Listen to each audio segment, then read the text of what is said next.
Oli sworn in as Nepal Prime Minister again, retains previous cabinet. K. P. Sharma Oli, heading a minority government, was sworn in as Nepal's Prime Minister on Friday, 4 days after the embattled leader lost a crucial vote of confidence in parliament. President Bidya Devi Bhandari administered the oath of office in secrecy to Mr. Oli as the Prime Minister at a scaled-down ceremony at Sheetal Niwas, the presidential palace. The 69-year-old chairman of the Communist Party of Nepal, Unified Marxist-Leninist, was reappointed as Prime Minister by the President in his capacity as leader of the largest political party in Nepal's House of Representatives. Mr. Oli will head a minority government as he does not enjoy a majority in parliament after losing the vote of confidence on Monday.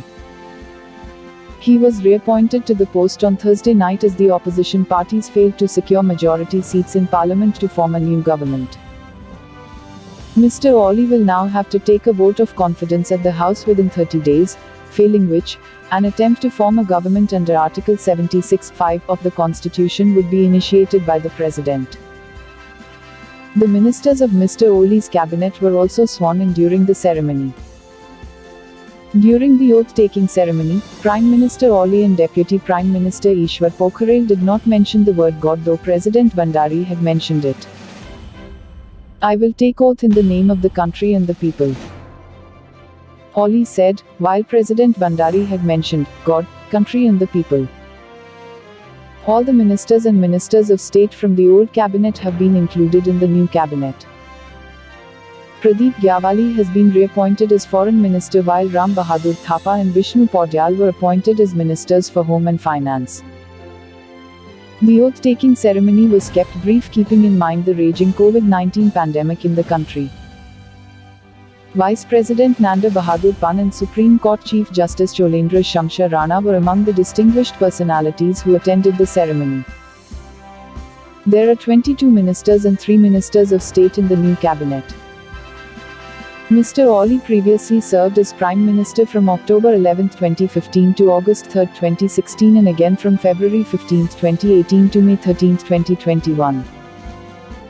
Earlier, the President had asked the opposition parties to come up with the support of majority lawmakers to form a new government by 9 p.m. on Thursday after Oli lost the vote of confidence in the House on Monday.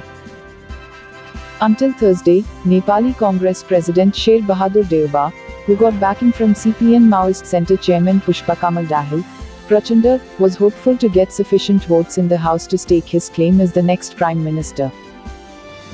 But as Madhav Kumar Nepal took a U-turn after his last-minute meeting with Oli, Deuba's dream to become the next Prime Minister was shattered. The CPN UML of Prime Minister Oli is the largest party with 121 seats in the 271-member House of Representatives.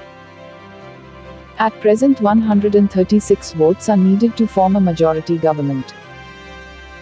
If the parties fail to form a new government in line with Article 76(5) or the Prime Minister elected under this provision does not secure the vote of confidence again, the sitting Prime Minister can recommend the President to dissolve Parliament and announce the date to hold general elections within the next 6 months. Nepal plunged into a political crisis on December 20 last year after President Bhandari dissolved the House and announced fresh elections on April 30 and May 10 at the recommendation of Prime Minister Oli, amidst a tussle for power within the ruling Nepal Communist Party (NCP). Mr. Oli's move to dissolve the House sparked protests from a large section of the NCP led by his rival, Prachanda. In February, the Apex Court reinstated the dissolved House, in a setback to Mr. Oli, who was preparing for snap polls.